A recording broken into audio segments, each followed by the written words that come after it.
Terima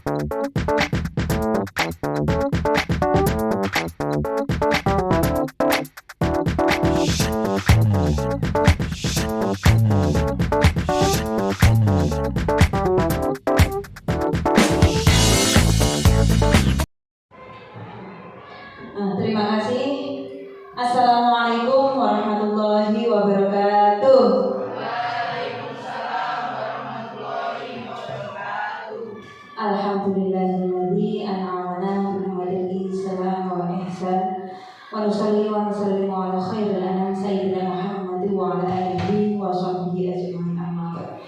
Saya ucapkan terima kasih kepada Bapak Ibu yang hari ini telah datang dalam kegiatan diseminasi budaya positif pendidikan guru penggerak angkatan 11 Kabupaten Trenggalek. Nah, di mana di sini adalah salah satu tugas dari kegiatan pendidikan guru penggerak dari saya sendiri, Bu Siti Robiatun Nikmah, yang biasa dipanggil Bu Nikmah, ya, dari SDN Negeri 3 Jatiprawu. Semoga nanti kegiatannya bisa berjalan lancar sampai selesai dan panjenengan semua bisa mendapatkan ilmu yang bermanfaat dari sini.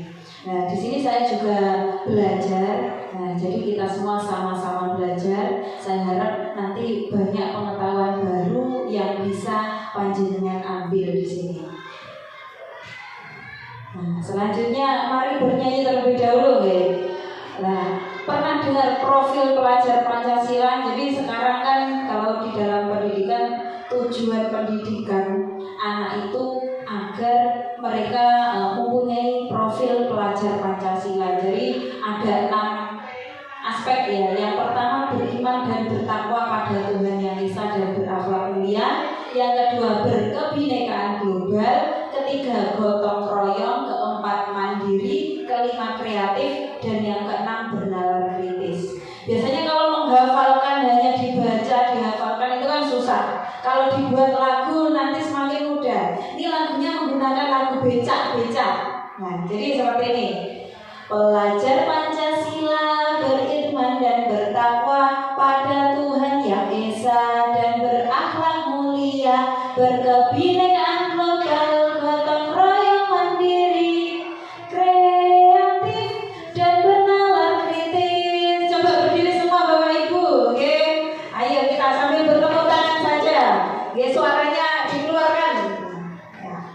1, 2, 3. Pelajar Pancasila beriman dan bertakwa pada Tuhan Yang Esa dan berakhlak mulia, berkebinekaan global, gotong royong mandiri, kreatif dan bernalar kritis. Sekali lagi, pelajar Pancasila beriman dan bertakwa pada Tuhan Yang Esa dan berakhlak mulia, berkebinekaan global, gotong royong mandiri, kreatif dan bernalar kritis. Terima kasih buat kita semua.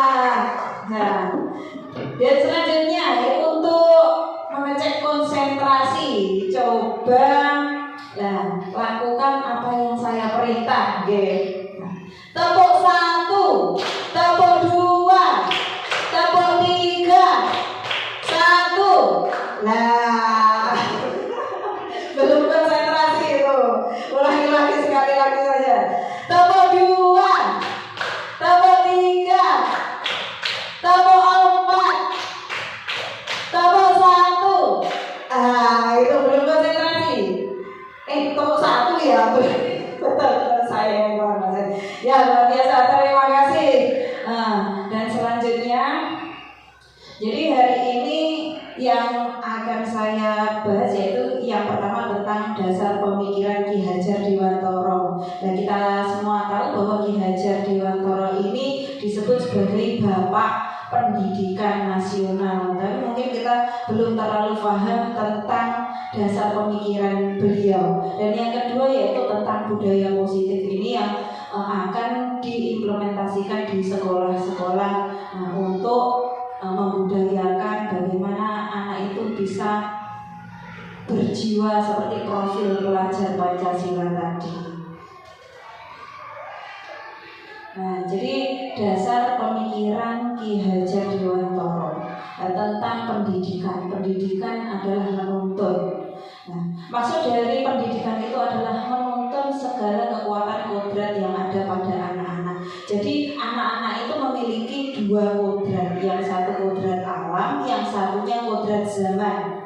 Nah, kodrat alam itu adalah yang ada pada diri anak tersebut. Tingkat kecerdasan pastinya berbeda-beda. Nah, itu gawan, kalau bahasa Jawa itu gawan.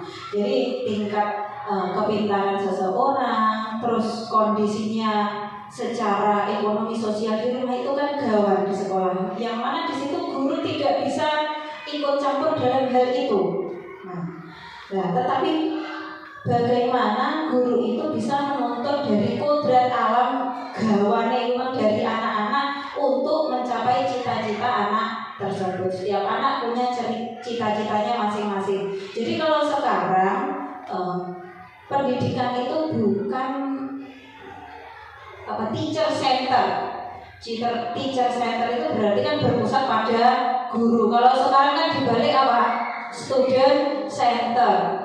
Jadi sekarang kita lihat anak-anak itu cita-citanya apa, kita tuntun sesuai dengan cita-citanya, kita berikan arah, kita berikan jalan sesuai dengan bakat dan minatnya. Nanti besarnya ingin jadi apa? Kalau dulu pendidikan itu sesuai keinginan gurunya. Bapak hari ini pengen seperti ini, ibu hari ini pengen seperti ini, pengen kalian patuh kepada bapak ibu guru dan lain sebagainya. Itu lebih paksa. Kalau sekarang dibalik, guru itu harus memahami kebutuhan dan keinginan dan juga cita-cita dari anak. Itulah yang dimaksud student center. Nah, anak seumpama belum bisa membaca, tapi terlalu dipaksa membaca dan diberikan soal-soal bacaan, itu pasti tidak bisa mengikuti teman-temannya. Tapi ketika diketahui kebutuhan setiap anak itu ternyata berbeda, itu nanti akan mudah untuk membimbing anak tersebut. Jadi itulah yang dimaksud student center, sesuai dengan keinginannya masing-masing. Kalau sekarang istilahnya adalah pembelajaran berdiferensial, sesuai dengan kemampuan. Sing orang kata iso berarti diberikan pelajaran yang lebih mudah, soal-soal yang lebih mudah. Kalau yang hebat sekali, anak-anak itu IQ-nya di atas rata-rata, itu berarti diberikan pengayaan. Jadi soal-soal yang lebih tinggi. Karena biasanya dalam satu waktu ada 1 jam disuruh mengerjakan 50 soal. Nah, ada beberapa anak itu, seumpama 3 anak di kelas itu, dia 30 menit sudah selesai. Nah, pada saat itu daripada keluar terus membuat gaduh, itu kan berarti mungkin bisa diberikan pengayaan atau soal-soal tambahan yang lebih sulit. Nah, itu nanti diarahkan ke olimpiade. Berarti yang unggul adalah akademiknya. Ada anak yang mungkin dalam pelajaran kurang terlalu bagus, tidak terlalu bagus, nah tapi volley-nya luar biasa. Berarti kan tinggal diarahkan ke bidang non akademik, ekstrakurikuler. Mungkin bakatnya di situ, cita-citanya jadi atlet seumpama. Jadi kita tinggal mengarahkan, tidak harus melulu dipaksa untuk menjadi pintar seperti yang lain. Jadi kalau dulu kan orang-orang tua dulu, anakku kudu pintar. Nah, seperti itu. Pintar yang dimaksud itu bukan ahli dalam bidangnya, tetapi pintar matematika dapat 90-100 berarti dia pintar. Kalau matematikanya dapat 40 berarti dia dalam tanda kutip kurang mampu atau bodoh. Nah, kasarnya seperti itu. Panjenengan mengalami itu apa enggak? Iya kan? Nah, padahal semua punya bakatnya masing-masing. Nah, yang satu lagi tadi ada kodrat alam, yang satunya adalah kodrat zaman. Kodrat zaman ini berkaitan dengan zaman sekarang. Kalau zaman sekarang arahnya kemana Bapak Ibu? Harus mampu apa? Ya, teknologi. Jadi tidak hanya anaknya saja, gurunya juga harus mampu dalam bidang teknologi. Muara bocah biasanya kalau sekarang itu kan lebih ahli-ahli editing, pakai TikTok dengan gurunya malah lebih canggih anak-anak itu. Nah, jadi itu ada adalah kodrat zaman. Guru juga harus menuntun sesuai dengan kodrat zaman. Salah satunya adalah kalau di kelas itu mungkin memakai teknologi juga. Contoh sederhananya seperti ini, kita memakai layar LCD proyektor, atau nanti pembelajarannya itu lewat aplikasi Canva. Pastinya sudah tidak asing ya. Itu anak-anak ternyata juga bisa, SD pun bisa. Karena sekarang dari kecil itu anak-anak sudah pegang HP. Dari 2 tahun sekarang kan juga sudah bisa scroll HP ya. Ternyata mereka itu juga kalau di-store dari aplikasi, kalau memang ada yang menuntun dengan baik, ada yang ahli di bidangnya, itu mereka juga bisa. Kalau di sini di SD 3 Jati Perahu ini kelas 4, 5, 6 itu sudah mulai diberi pemahaman tentang Canva dan juga praktek-praktek untuk mendesain sesuatu. Bisa juga mengirim lewat email, karena di sini ada namanya Chromebook. Chromebook ada bantuan dari pemerintah 20 Chromebook, laptop kecil itu untuk pembelajaran dan juga untuk asesmen juga. Jadi itu sangat berguna sekali untuk mengasah IT-nya anak-anak. Jadi yang harus menguasai IT dalam kodrat zaman itu tidak hanya anak-anaknya, juga bapak ibu gurunya harus menyesuaikan. Itu namanya kodrat zaman. Jadi ada 2 tadi, ada kodrat alam dan kodrat zaman.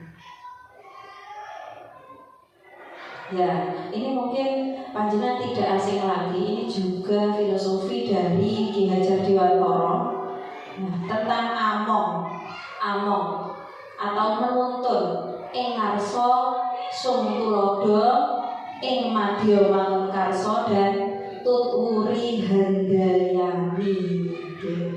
Ing ngarsa sung tulodo berarti seorang guru itu kalau di depan harus memberi contoh. Boten, lek makan aja ngadeg, biasanya kan boten. Jangan berdiri kalau makan.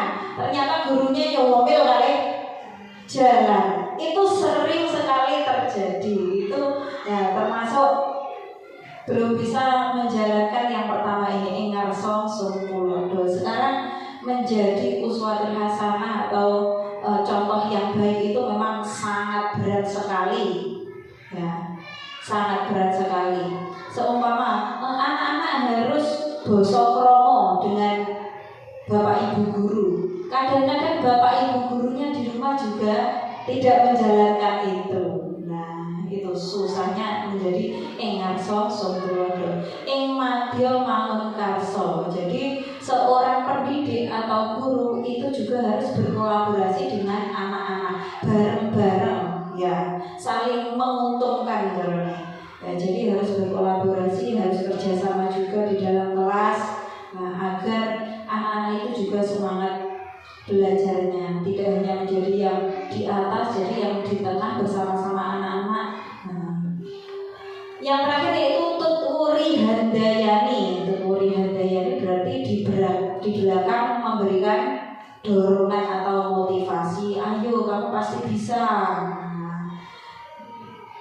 Itu memberikan dorongan. Jadi 3 pola utama dari sistem among tadi, ing ngarsa sung tulodo, ing madya mangun karsa, dan tutwuri handayani. Dan juga dari Ki Hajar Dewantara, dasar pendidikan itu salah satunya juga bermain. Jadi di dalam kelas itu tidak hanya ceramah saja. Kalau ceramah saja itu juga namanya teacher center dan juga bosan. Panjenengan kalau saya ceramah ini saya yakin juga bosan. Nanti juga ada gerak-geraknya juga. Nah, jadi pendidikan itu tidak hanya ceramah saja, bermain juga bisa. Tidak hanya di dalam kelas, bisa di luar kelas. Kalau sekarang malah tidak boleh, seminggu itu full di dalam kelas itu dilarang. Jadi harus ada angin segar di luar. Bisa belajarnya dipindah tempatkan di luar. Bisa juga bermain-main di luar, itu terserah. Tidak di lapangan saja. Mungkin kalau di sini kan ada pendoponya desa itu, ke situ bisa untuk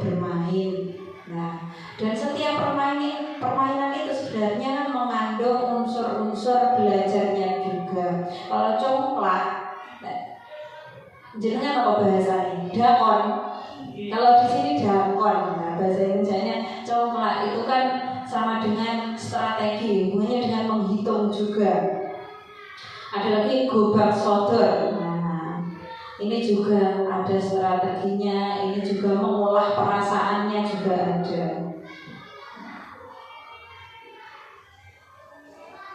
Ini juga, ini hal yang baru.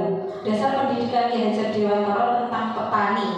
Seorang petani yang menanam jagung hanya dapat menuntun tumbuhnya jagung. Ia dapat memperbaiki kondisi tanah, memelihara tanaman jagung, memberi pupuk dan air, membasmi ulat-ulat atau jamur-jamur yang mengganggu hidup tanaman jagung, dan lain sebagainya. Jadi pendidik itu atau guru itu dianggap sebagai petani, dan juga anak-anak itu dianggap sebagai tanamannya. Jagung itu ya seperti itu, jagung. Nanti hasilnya adalah berbuah. Nah, berbuah banyak, berbuah lebat.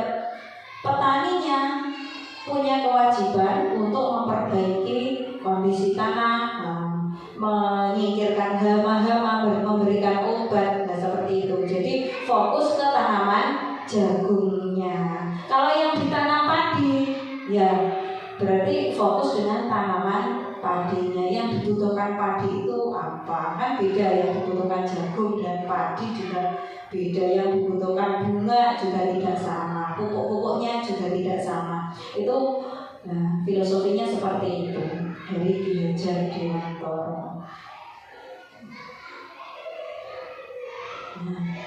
Mungkin di sini ada pertanyaan, lanjut ya, lanjut. Nah, sekarang ada namanya budaya positif. Ini ada 3 pertanyaan dari saya. Apakah Anda setuju dengan pernyataan ini? Hukuman dapat mendisiplinkan anak. Setuju? Oke, mungkin ada yang tidak setuju? Setuju semua. Yang kedua, pemberian hukuman dengan hal positif seperti membaca atau membersihkan halaman sekolah dapat meningkatkan disiplin anak. Setuju? Setuju. Yang ketiga, memberi penghargaan dapat meningkatkan motivasi belajar anak. Setuju. Nah, 3 ini panjenengan semuanya setuju. Tapi mungkin ketika mendapatkan penjelasan nanti agak sedikit berubah pikiran. Hukuman dapat mendisiplinkan anak. Kira-kira itu disiplin dalam jangka pendek apa jangka panjang?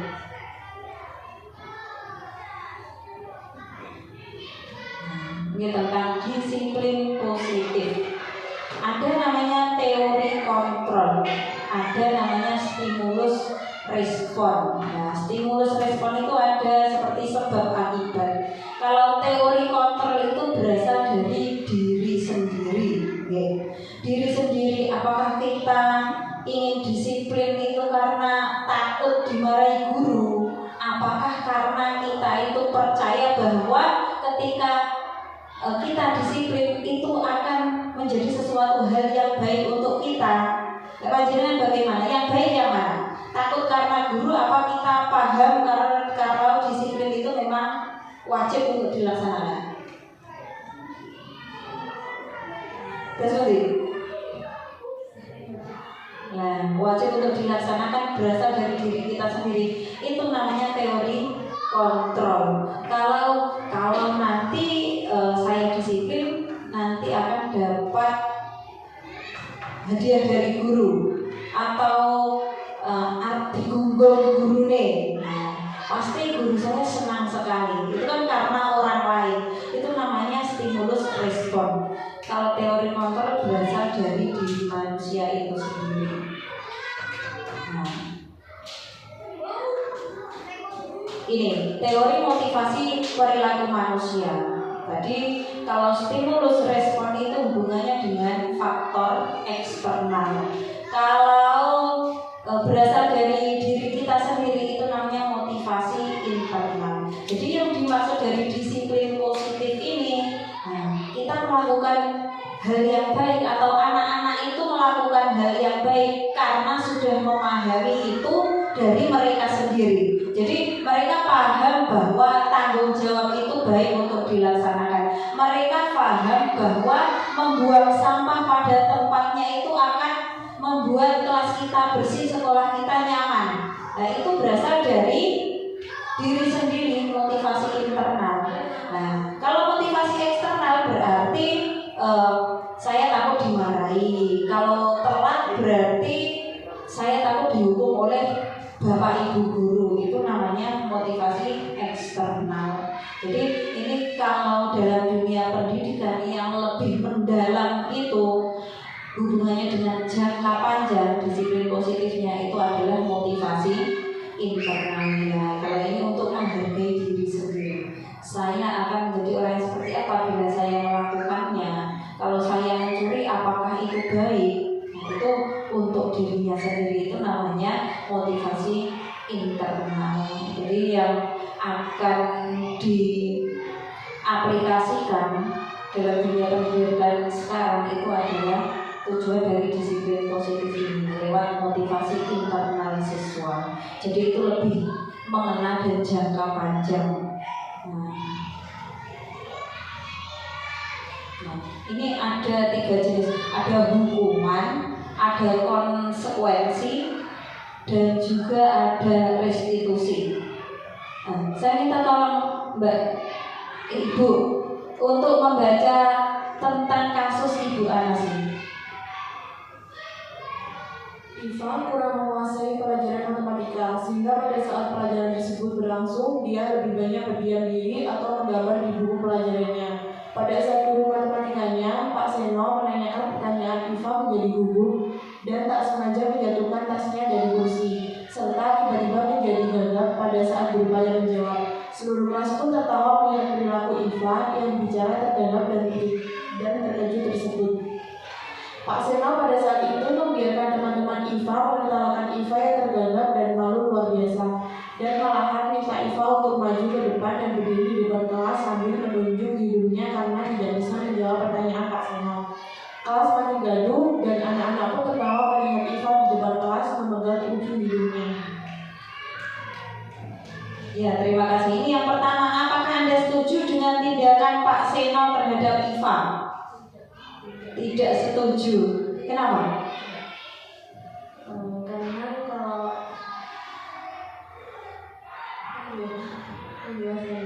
Jadi malu ya? iya, kasihan ke mental-mentalnya, mereka dipermalukan. Ya, terima kasih. Jadi Ivanya menjadi malu. Iva menjadi malu dan juga setelah itu terkena hukuman. Itu kan untuk mental health-nya anaknya kan kasihan sekali. Bisa jadi kalau anak sekarang digitukan, dihukum terus diketahuan besok tidak masuk. Kalau anak sekarang itu nyata kondisinya. Nah, memang hal seperti ini sekarang sudah tidak boleh ya. Kalau seumpama anak melakukan kesalahan langsung dihukum di depan kelas. Nah, disuruh lari di lapangan 4 kali, 5 kali. Nah, itu kalau anak-anak zaman sekarang memang berbeda juga mentalnya dengan yang dulu, sistem pendidikannya juga berbeda. Nah, sekarang itu kalau digitukan langsung tidak masuk. Sehari itu sudah bagus. Ada yang sampai kalau memang mintanya kurang bagus itu 1 minggu tidak masuk. Nah, yang susah siapa? Yang susah gurunya juga susah. Nah, sekolah juga susah, orang tuanya juga susah, dan juga kasihan terhadap anak-anaknya itu. Menurut Anda, tindakan Pak Seno terhadap Iva adalah sebuah hukuman atau konsekuensi? Nopo? Hukuman atau konsekuensi? Apa kira-kira yang dilakukan Pak Seno? Okay. Kalau yang dilakukan Pak Seno, kalau disuruh maju ke depan itu adalah hukuman. Tapi kalau yang ditertawakan tadi, nah, karena dihukum seperti itu, konsekuensinya menjadi ditertawakan teman-temannya, itu adalah konsekuensi. Nah, konsekuensi itu adalah kejadian setelah berbuat sesuatu, kejadian langsung setelah berbuat sesuatu, itu namanya konsekuensi. Kalau hukuman kan, kalau kamu tidak seperti ini nanti silakan maju ke depan, nanti menulis Bismillah 100 kali, 1000 kali. Nah, itu memang benar-benar bermanfaat atau tidak, atau hanya jangka pendek takutnya. Ini hukuman konsekuensi. Ada lagi tadi istilah restitusinya. Ini ada beberapa pertanyaan. Yang pertama,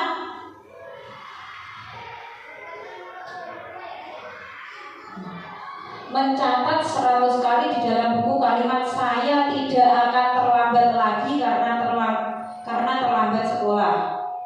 Saya tidak akan terlambat sekolah lagi. Setelah terlambat diberi apa ini? Mencatat 100 kali, disuruh mencatat 100 kali di dalam buku. Nah, itu hukuman atau konsekuensi? Hukuman. Lari mengelilingi lapangan basket 2 kali karena terlambat hadir di sekolah. Napa? Hukuman. Ketika murid diminta untuk push up 15 kali karena tidak menggunakan masker ke sekolah. Hukuman. Menggantikan kertas tugas teman yang telah dicoret-coret. Konsekuensi. Membersihkan tumpahan air di meja tulis karena tersenggol pada saat belajar. Konsekuensi. Murid disuruh untuk mengenakan sepatu seharian di sekolah karena tidak mengenakan sepatu hitam. Murid disuruh mengenakan sepatu seharian di sekolah karena tidak mengenakan sepatu hitam. Ini tidak jelas ya? Nggak usah tidak jelas. Yang pertama itu tadi hukuman, betul, hukuman, konsekuensi.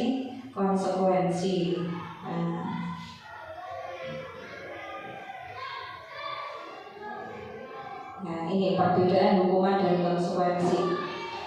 Hukuman itu sesuatu yang menyakitkan harus terjadi. Kalau melihat dari sini, hukuman itu sesuatu hal yang negatif yang dilakukan oleh pendidik, ya, negatif.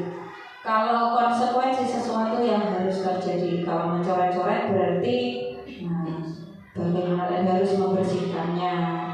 Tuh, itu bersifat netral. Kalau konsekuensi untuk menetralkan. Ada coret-coretannya dihapus, berarti itu untuk menetralkan kondisi. Belum memberikan solusi ya.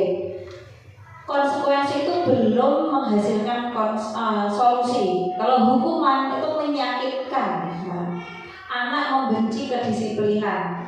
Jadi memaksa, merasa terpaksa. Kadang kalau dia mau tidak mau sekolah. Mendorong anak menyakiti diri sendiri. Konsep diri yang buruk, anak belajar untuk menyembunyikan kesalahan. Ben ra dihukum aku kudu piye. Nah, biasanya seperti itu. Membawa HP tidak boleh membawa HP ini sampai didelok-delok. Itu kan tetap melakukan kesalahan. Berarti kan tidak menemukan solusi.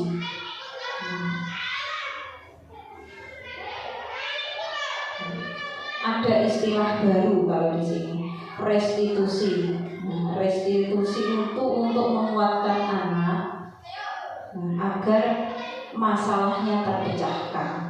Jadi kalau restitusi itu seumpama biasanya dilakukan guru BK. Kalau dulu bimbingan konseling itu adalah salah satu restitusi untuk anak, untuk memecahkan masalah setelah konsekuensi. Ya. Kalau sekarang hukuman itu memang agak disingkirkan, tidak boleh membuat hukuman-hukuman untuk anak-anak. Kalau sekarang ada namanya restitusi tadi, untuk memecahkan masalah. Biasanya posisinya kalau di SMP, SMA itu ada guru BK. Kalau di SD itu tidak ada guru BK. Guru BK-nya siapa? Ya guru kelasnya sendiri-sendiri. Guru kelas 1, 2 sampai 6 itu adalah guru BK bagi murid-muridnya.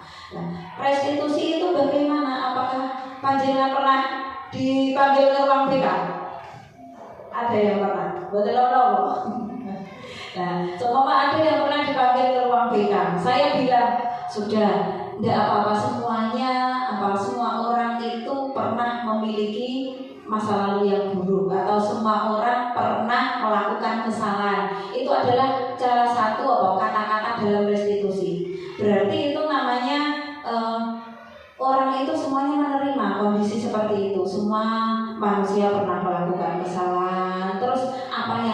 Anda lakukan selanjutnya kalau sudah melakukan kesalahan ini. Jadi itu namanya restitusi. Hubungannya dengan disiplin positif tadi, mereka sudah paham tentang nilai-nilai yang baik, tentang disiplin itu bagaimana. Semua orang kan sebenarnya tahu deh, anak-anak kan pasti juga tahu disiplin itu baik, membuang sampah itu baik, tapi kenapa kok tetap melakukan kesalahannya? Nah itu dikorek dari sistem restitusi. Jadi ditanya kenapa mau lakukan kesalahan itu, kalau sudah melakukan kesalahan itu apakah mau diulangi lagi. Nah ketika diulangi lagi nanti bagaimana, pertanyaan-pertanyaan seperti itu namanya adalah sistem restitusi. Nah, biasanya bimbingan konseling. Nah, makanya kalau guru SD harus bisa melakukan itu juga. Tidak harus jurusannya BK, ya, karena memang menjadi konselor anak-anaknya.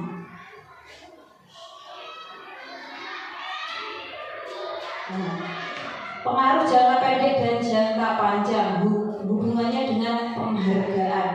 Nah, ini kalau seumpama di dalam kelas, nanti kalau kamu angkat tangan, ibu guru beri permen. Nah, itu baik apa buruk? Kalau 1-2 kali mungkin baik. Nah, kalau terus-terusan, ya kantongi guru ya bisa jebol. Anak-anak maunya disiplin atau maunya semangat hanya karena ingin diberi. Itu kan berarti faktor eksternal. Nah, bahaya itu, bahaya bagi gurunya juga, bahaya bagi sistem berpikirnya atau pola pikir anaknya juga. Jadi penghargaan itu, memberi sesuatu ke anak bisa dilakukan 1-2 kali, tapi tidak bisa dilakukan secara terus menerus. Itu berbahaya. Makanya kenapa sekarang itu kan dilarang membuat ranking di sekolah. Mungkin panjenengan juga sudah paham, jadi tidak boleh membuat ranking 1, 2, 3 itu tidak boleh sekarang. Karena takutnya itu kan hanya dalam bidang akademik. Mungkin jika orang tua minta dijelaskan, ini hanya dalam bidang akademik. Peringkat itu hanya di bidang akademik saja. Bukan berarti anak itu bodoh kalau peringkatnya peringkat terakhir. Maka 20 anak, ada yang 15 ke atas, itu kan kalau kita berpikir, oh ini berarti goblok, mana. Nah sekarang itu tidak boleh diberi peringkat itu agar anak-anak yang di bawah juga tidak merasa rendah diri. Jadi semuanya langsung diberikan rapat itu, tidak ada perampingannya, agar anak-anak itu juga paham, orang tua juga paham bahwa setiap orang dan setiap anak itu memiliki bakatnya masing-masing, keunggulannya masing-masing. Meskipun nilainya di sekolah 6-5 di kelas, itu hanya dalam bidang akademik. Mungkin dalam bidang non akademiknya itu bisa 100 atau 90.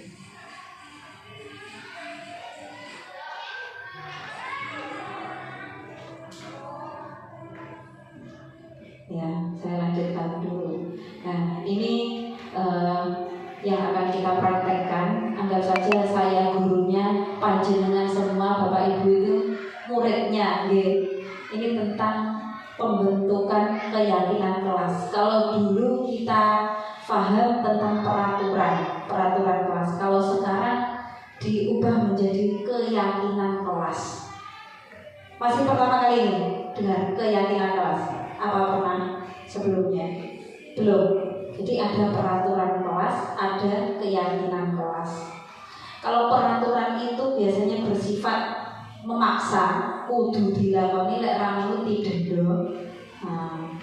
Kalau keyakinan kelas bersifat tadi paham tentang kedisiplinan dari diri anak itu sendiri, paham tentang hal-hal yang baik yang harus dilakukan. Itu namanya keyakinan kelas. Saya beri contoh kalau peraturan, ya. Kata-kata peraturan itu kan jangan membuang sampah sembarangan. Kalau keyakinan kelas itu diubah menjadi bahasa yang positif. Buanglah sampah pada tempatnya. Tidak boleh menggunakan bahasa yang negatif. Sembarangan itu kan bahasa yang negatif. Nah diubah menjadi kalimat positif berbentuk keyakinan kelas, yaitu buanglah sampah pada tempatnya. Oke, ini saya beri satu-satu, monggo dibagi. Ini nanti ya ada peraturan, ada keyakinan kelas. Nanti yang bagian kanan ini membuat peraturannya, yang bagian selatan atau kiri saya, sebelah kiri saya itu membuat keyakinan kelasnya. Ya. Kalau peraturan bersifat memaksa dan biasanya menggunakan bahasa-bahasa yang negatif. Contoh tadi Pak, saya tuliskan, nanti ditempel di depan. Peraturan kelas. Di sini keyakinan kelas. Nah, menggunakan bahasa positif.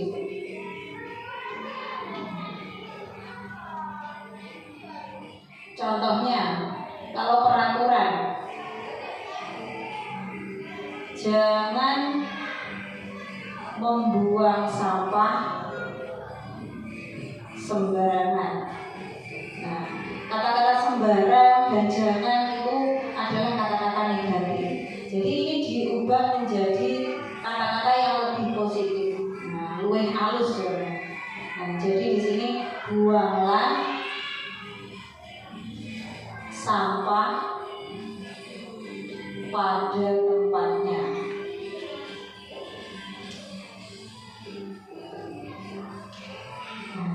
Mungkin bisa diawali dari sini, silakan untuk peraturan kelasnya. Nanti yang bagian merubah peraturan kelas menjadi keyakinan kelas yang bagian kiri. Monggo silakan maju ke depan, ditempel di sini, nulis. Pulpennya ya, ini. Oke, monggo.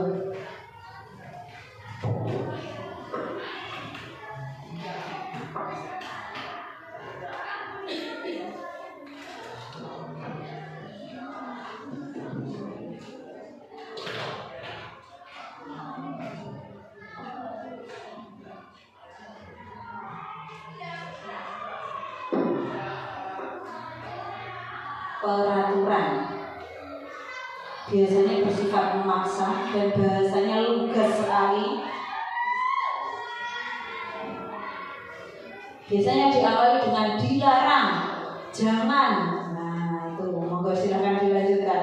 Dilarang, jangan.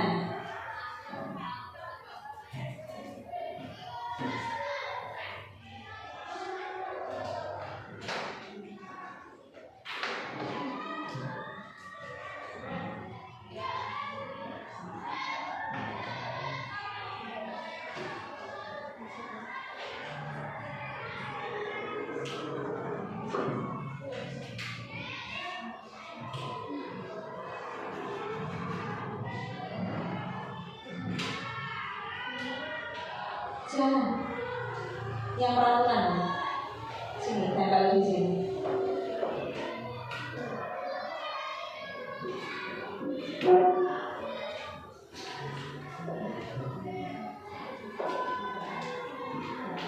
Dilarang berkelahi di dalam kelas maupun di lingkungan sekolah.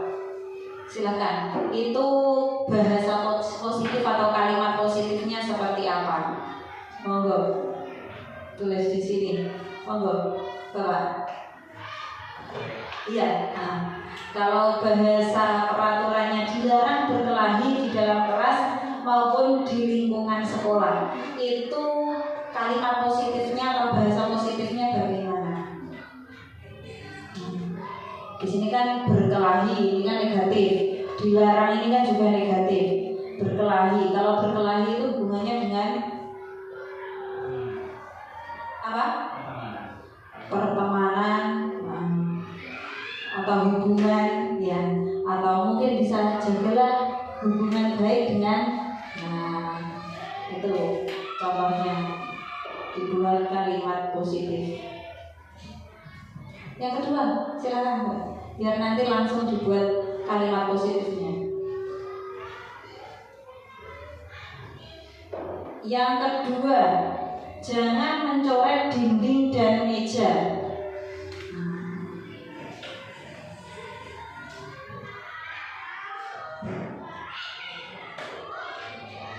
Jangan mencoret dinding dan meja. Mencoret-coret itu kan hal yang buruk. Mencoret itu negatif. Nah, silakan. Kalimat positifnya seperti apa?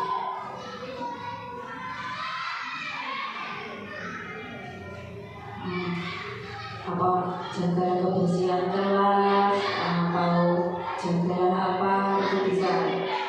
Ya, hubungannya kan dengan kebersihan kalau mencoret-coret itu, atau hubungannya juga dengan merusak kelas. Selanjutnya silakan yang ketiga.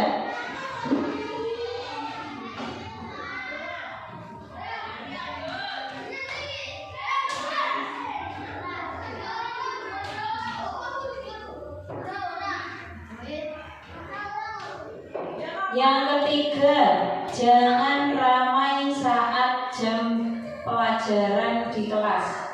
Nah, atau biasanya jangan gaduh di kelas. Nah, silakan diubah menjadi kalimat positif.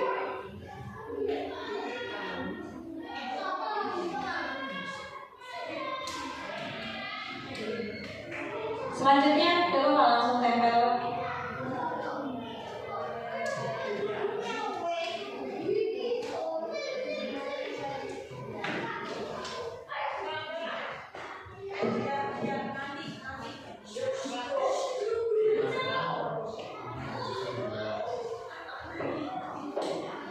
Dilarang mencontek saat ujian.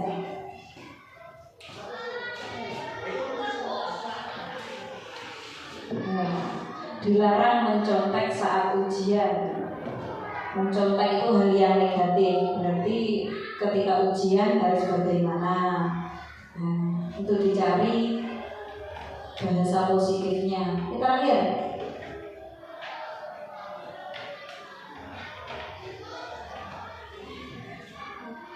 Yang kelima, dilarang makan di kelas saat jam pelajaran. Ini kan berarti hubungannya dengan mengganggu ketenangan, ya. Saya yang nomor 5 saja, minta kertasnya.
Di sini saya beri contoh, dilarang makan di kelas saat jam pelajaran. Itu pasti mengganggu kenyamanan kelas.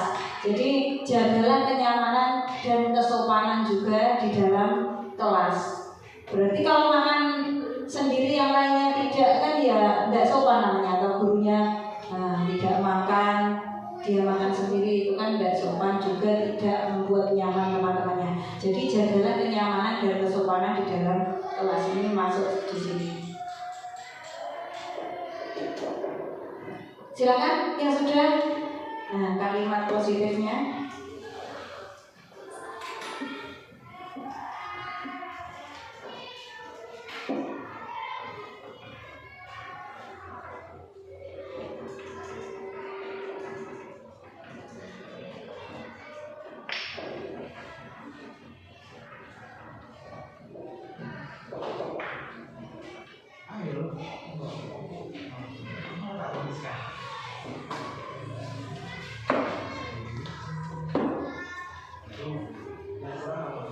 Yang kurang dilarang berkelahi di dalam kelas maupun di lingkungan sekolah. Nah, ini sudah berarti jangan ramai saat jam pelajaran di kelas.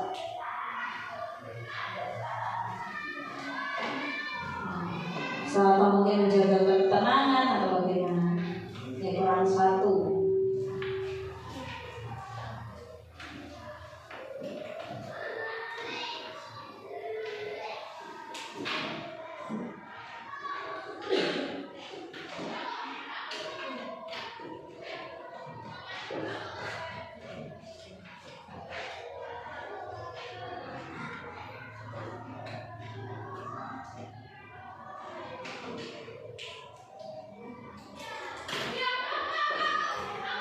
Ya, terima kasih. Mungkin bisa salah satu ikut bantu membacakan peraturan dan keyakinan kelasnya. Iya, dibaca saja. Aturannya ini terus kelasnya. Peraturan kelas dilarang berkelahi di dalam kelas maupun di lingkungan sekolah. Keyakinan kelas, jagalah hubungan baik di sekolah maupun di luar sekolah. Peraturan kelas, jangan mencoret dinding dan meja.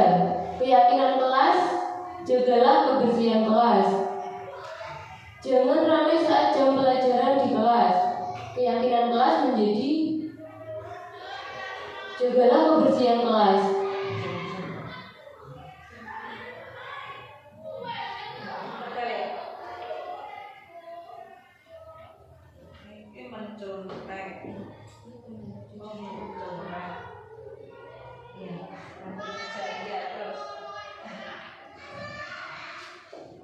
Yang keempat, dilarang mencontek saat ujian. Keyakinan kelasnya menjadi jujur dalam ujian. Peraturan kelas, dilarang makan di kelas saat jam pelajaran. Keyakinan kelas, jagalah kenyamanan dan kesopanan di dalam kelas. Terima kasih, luar biasa sekali. Tepuk tangan untuk kita semua. Ya, itulah membuat keyakinan kelas. Jadi yang ditempel di kelas itu, bukan lagi peraturan kelas, tetapi hal-hal yang positif atau menggunakan bahasa positif, yaitu keyakinan kelas. Ini contoh dari keyakinan kelas di kelas 6. Ya. Kehadiran dan keterlambatan. Datanglah ke kelas tepat waktu setiap hari. Itu berarti ada nilai kebajikannya yang kita semua pahami. Itu tentang kedisiplinan. Ya, kalau kehadiran dan keterlambatan itu tentang kedisiplinan. Jadi bahasa-bahasa yang dilakukan bukan lagi bahasa negatif. Panjenengan pernah membaca buku yang judulnya Secret, rahasia.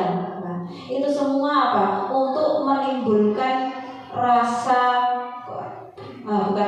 pikiran-pikiran positif dalam diri manusia. Jadi itu ada hukum timbal baliknya kepada alam semesta. Kalau kita itu selalu mengucapkan hal-hal yang positif, kembalinya juga akan positif bagi diri kita. Itu juga di agama kita paham tentang husnudzon.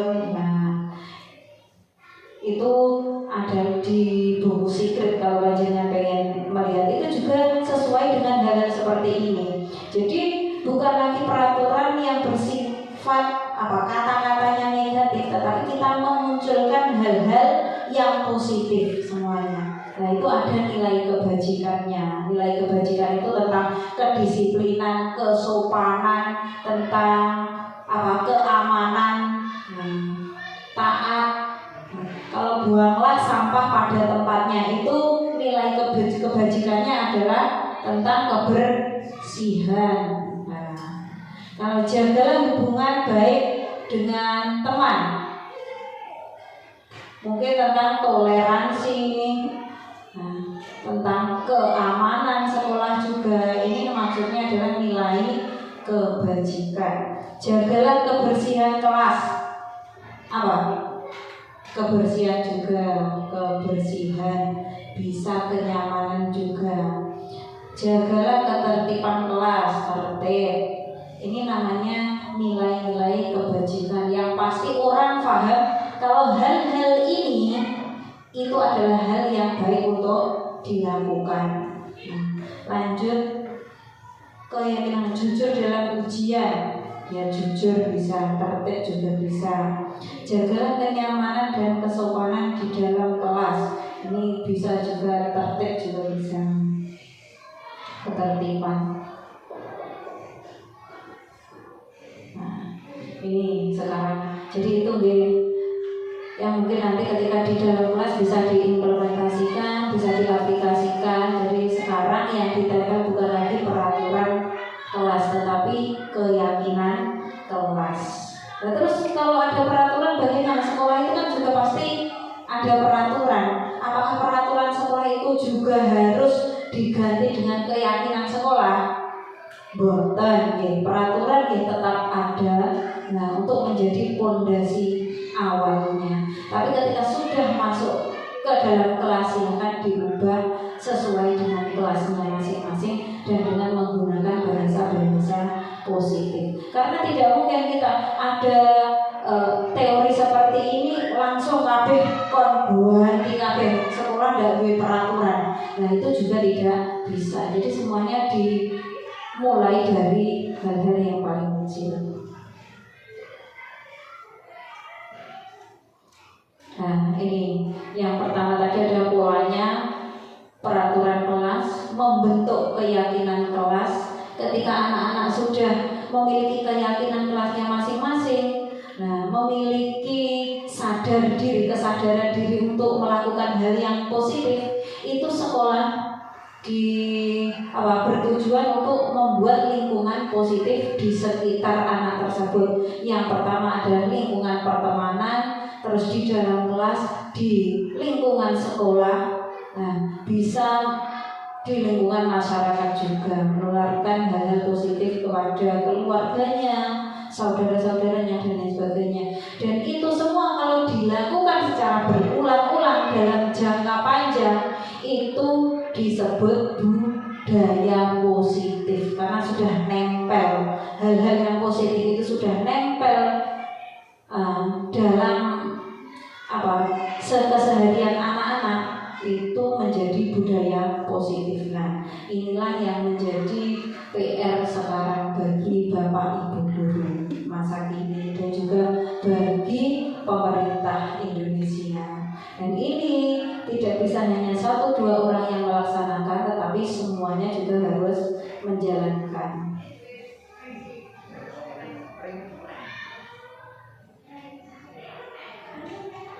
Ya, pembelajaran 2.4, kebutuhan dasar manusia dan dunia berkualitas. Jadi di sini dalam konsepnya Ki Hajar Dewantara, itu manusia memiliki kebutuhan dasar, ada 5 hal ini. Ada bertahan hidup, kasih sayang dan rasa diterima, penguasaan, kebebasan dan kesenangan.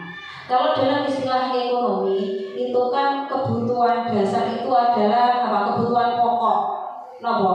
Sandang, pangan, dan papan. Itu istilah kebutuhan dasar di bidang ekonomi. Ada kebutuhan pokok atau primer, sekunder, tersier.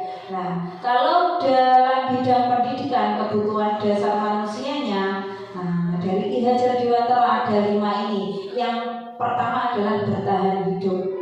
Kebutuhan pokok di ekonomi itu sama dengan kebutuhan dasar manusia dalam konteksnya bertahan hidup. Nah, untuk bertahan hidup butuh sandang, pangan, dan papan. Nah, kalau tidak dipenuhi kebutuhannya, bagaimana itu akan mengganggu keberlangsungan hidup manusia. Sandang di sini adalah pakaian, pangan adalah makanan, papan adalah tempat tinggal. Saat ini ada lagi kebutuhan pokok manusia, handphone, ya. Jadi tidur disanding, tanpa dia kita tidak bisa apa-apa. Jadi cintanya setengah mati. Kita tidak bisa hidup tanpa handphone. Itu kenyataan, tidak bisa dipungkiri. Nah, yang selanjutnya ada kasih sayang dan rasa diterima. Ini adalah kebutuhan dasar manusia yang kedua. Jadi anak-anak itu butuh betul-betul disayang-sayang oleh gurunya, ya kadang ya nduk, dile, kalau di Jawa kan seperti itu. Nah, rasa diterima berarti ketika berpendapat juga didengarkan, itu masuk di sini. Yang kedua, penguasaan itu seseorang pasti butuh namanya eksistensi.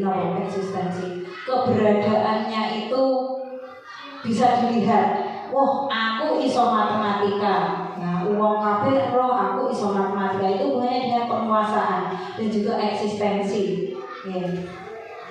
Aku iso poli, masih ora iso matematika, aku bisa poli.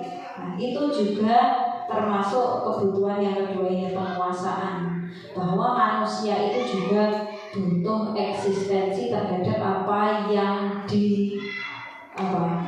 kuasai. Panjenengan kita membuat butuh eksistensi kalau mboten. Edane enggak, saya tidak suka seperti itu. Aku tidak cuma disawang uang, aku tidak cuma digunggung-gunggung. Nah, kalau sekarang bisa dikatakan bullshit orang seperti itu. Tidak mungkin. Pasti kita tinggal besar atau sedikit, ya, kecil atau besar. Rasa itu tinggal kecil atau besar, tapi pasti ada. Yang ketiga adalah yang keempat, kebebasan. Bebas di sini maksudnya adalah anak-anak itu bebas untuk memilih apa yang dia sukai, memilih bagaimana cara mengumpulkan tugas. Nah, itu juga tidak harus anak itu ketika ada tugas di LKS harus di buku tulis. Nah, Bu, boleh Bu saya warna-warna? Boleh. Bu, boleh Bu saya buat seperti ini jawabannya. Itu sesuai dengan keinginan anaknya. Itu namanya tentang kebebasan. Nah, tidak lagi hanya satu jenis pengerjaan. Atau ketika anak-anak kalau di SMP SMA pengen presentasi di depan, ada yang ingin presentasi lewat PowerPoint, ada yang membuatnya lewat Canva, ada yang membuat lewat kertas karton, kertas plano. Nah, itu sudah termasuk pembelajaran berdiferensiasi. Jadi itu hubungannya tentang kebebasan sesuai dengan yang diinginkan. Yang penting masih di dalam konteksnya. Yang terakhir adalah kesenangan. Yang terakhir adalah tentang kesenangan. Anak itu belajar dengan bahagia. Salah satunya adalah dengan cara mengajarnya yang variatif, dengan media pembelajaran yang mungkin berbeda-beda, dengan model pembelajarannya juga mungkin yang berbeda-beda. Kalau sekarang banyak sekali model pembelajaran inovatif. Ada yang disebut apa? Project based learning, ya, ada problem based learning berbasis masalah. Seumpama ditayangkan video banjir. Nah, kira-kira anak tersebut bisa berpikir apa enggak? Banjir itu penyebabnya apa? Ditulis sendiri. Kira-kira kalau penyebabnya seperti itu, solusinya bagaimana? Itu disebut pembelajaran problem based learning. Jadi bervariatif sekali, banyak sekali, ratusan model pembelajaran yang bisa dilakukan di kelas agar anak senang dalam belajar. Bisa berbentuk permainan juga. Kalau kemarin saya pernah bahasa Inggris itu saya buat kuis setiap kelompok. Nah, jadi seperti perlombaan. Nah, seumpama buku bahasa Inggrisnya kan book. Nah, silakan maju ke depan bergantian dengan teman kelompoknya menulis. Satu menulis B, belakangnya lagi O, belakangnya lagi O, belakangnya lagi K. Jadi book. Itu juga termasuk bermain bahasa.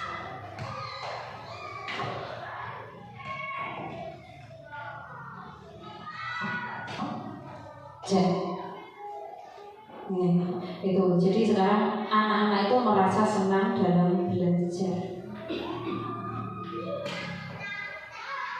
Nah, ini ibu guru bilang aku tidak boleh bersenandung sewaktu mengerjakan tugas. Katanya kelas harus tenang, tidak ada suara, kan nggak seru jadinya. Ini kan mematahkan kesenangan, ya. Anak-anak kadang ya sambil bernyanyi, ayo kalau semua sekiranya mengganggu yang lain, ayo bernyanyi bersama. Nah, itu hubungannya dengan kesenangan. Ini mematahkan kesenangan. Ibu guru tidak menyapaku hari ini padahal aku pakai jepit rambut baru. Ternyata butuh diperhatikan. Itu juga termasuk kasih sayang. Jepitnya baru. Anak-anak kecil seperti itu. Jadi, suara, jepitnya baru. Itu biasanya diduduh-duduh nih. Bu, jepit saya baru. Kalau gurunya punya sepatu baru, Bu, sepatunya baru ya Bu. Nah, itu semua termasuk rasa kasih sayang dan rasa diterima. Jadi hubungan antara guru dan murid itu dekat. Aku bosan, masa belajarnya cuma gitu-gitu aja, dengerin ibu guru aja. Ini hubungannya dengan kebebasan. Dia mungkin ingin belajar dengan kondisi yang lain di luar kelas sambil bermain. Aku sebel gambarku tidak rapi, malah ibu guru nunjukin ke teman-temanku di depan kelas. Gambarnya elek diduduh-duduh nih, malu. Nah, jadi malu. Nah, itu kan dia tidak menguasai itu tapi diperlihatkan. Nah, itu akan menghambat pemenuhan kebutuhan tentang penguasaan.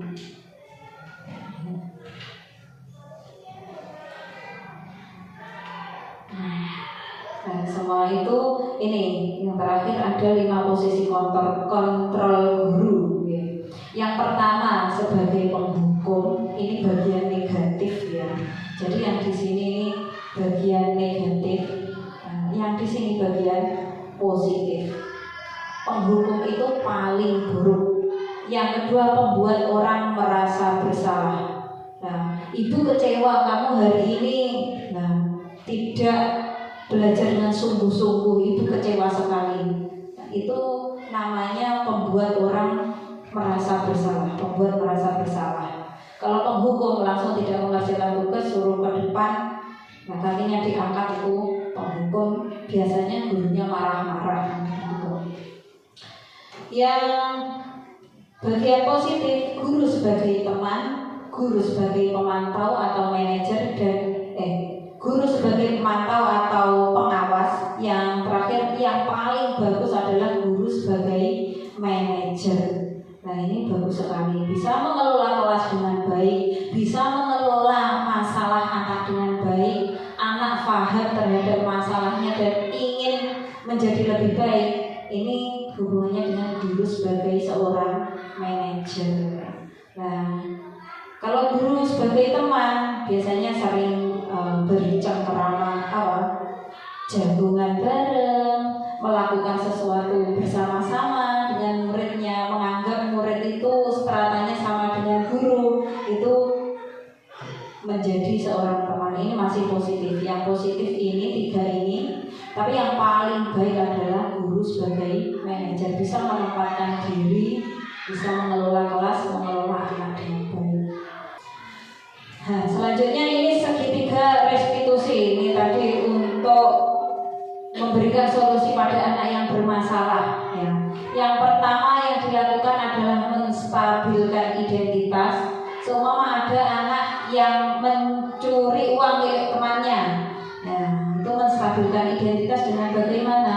Itu tadi saya pernah memberi contoh. Ya, kita itu sebagai manusia pasti pernah melakukan kesalahan, dan itu mencuri itu merupakan hal yang tidak baik. Nah, ini namanya menstabilkan identitas. Jadi tidak langsung menyalahkan anaknya, itu tidak seperti itu ya. Agar anak itu tidak langsung takut. Kalau anak takut biasanya tidak mau bercerita. Agar anak itu bercerita, dia harus mengerti bahwa itu salah dan menerima kesalahan itu sebagai manusia pada umumnya. Yang kedua adalah validasi kebutuhan. Validasi kebutuhan. Kamu tentu punya alasan mengapa melakukan itu. Kenapa kamu kok mencuri? Sebenarnya ada apa? Apakah ada masalah? Apa uang sakunya kurang? Nah, itu anak mau bercerita. Kalau seperti itu, kalau langsung dihardik, dimarahi dari awal, pasti anaknya takut. Kalau cerita nanti semakin dimarahi gurunya, ya lebih baik diam saja, dimarahi apalagi cerita. Nah, kalau dengan kondisi seperti ini ditanya dengan baik-baik, itu nanti pasti anak mau bercerita. Setelah bercerita, ya tentu saja sudah tahu bahwa hal ini salah. Nah, maka guru itu menanyakan keyakinan. Nah, menurut kamu ini baik atau tidak? Kalau kurang baik, apa yang akan kamu lakukan selanjutnya untuk memperbaiki kesalahanmu? Nah, untuk memperbaiki kesalahanmu terhadap teman, kasihan temanmu tadi yang uangnya hilang.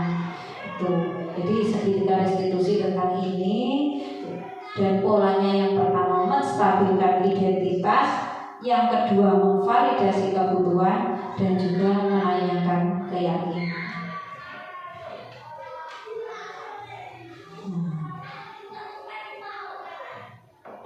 Mungkin sampai ini yang terakhir, tentang segitiga restitusi. Nah, selanjutnya monggo yang mungkin masih bertanya-tanya tentang materi-materi itu tadi, apa mungkin sudah paham semua atau belum? Silakan. Oh iya, silakan Bu.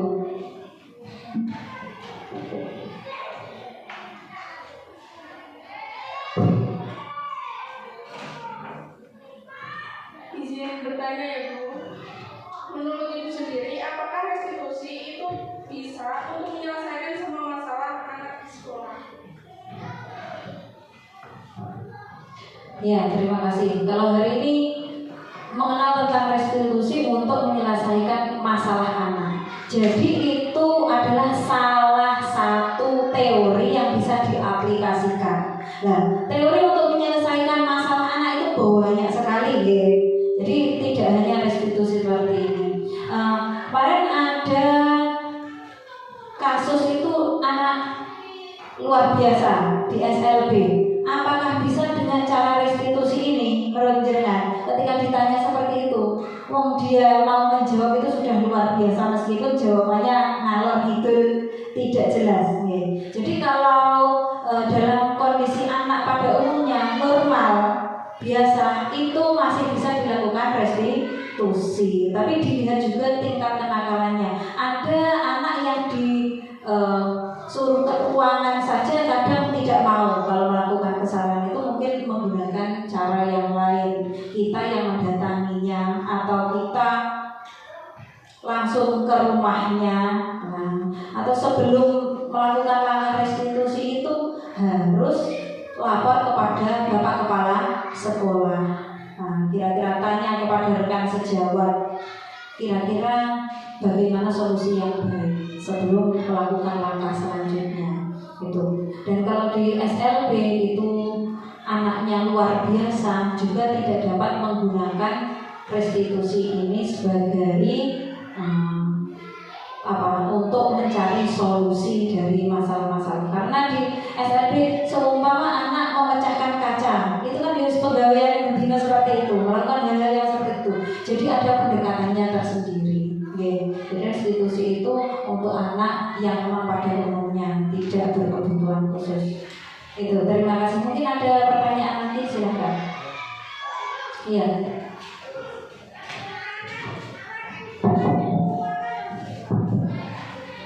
Izin bertanya Bu, apakah profil pelajar Pancasila itu harus dimasukkan pada tujuan atau visi sekolah? Baik, terima kasih Bu. Ya, terima kasih atas pertanyaannya. Jadi profil Pancasila itu kan ada 6 ya. Ada 6, itu luar biasa banyak sekali. Kalau anak-anak bisa menjalankan semuanya, memiliki profil tersebut dalam diri mereka, itu luar biasa. Cara sekolahnya itu mungkin akreditasinya A+. Jadi kalau untuk visi sekolah, tujuan sekolah, dari 6 profil itu diambil 2 atau 3 yang lebih khusus dengan sesuai dengan kebutuhan sekolahnya.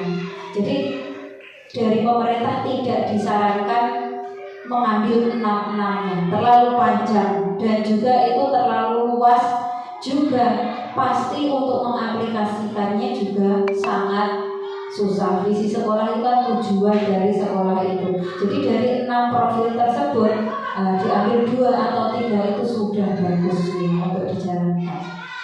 Mungkin ada pertanyaan lagi? Sudah, alhamdulillah. Jadi kali ini saya